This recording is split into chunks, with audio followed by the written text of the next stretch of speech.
Narito ang ilang salitang Tagalog na minsan nating ginamit.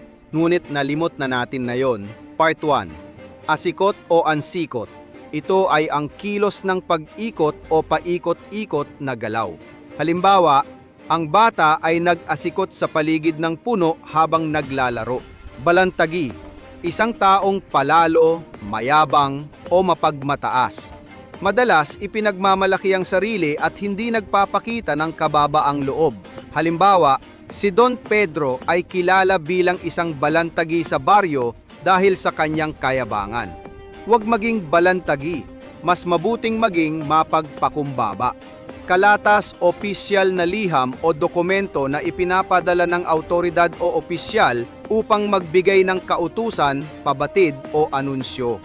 Halimbawa, natanggap ng barangay ang kalatas mula sa punong bayan. Ang kalatas ay nag-aatas sa lahat na maghanda sa darating na pagdiriwang.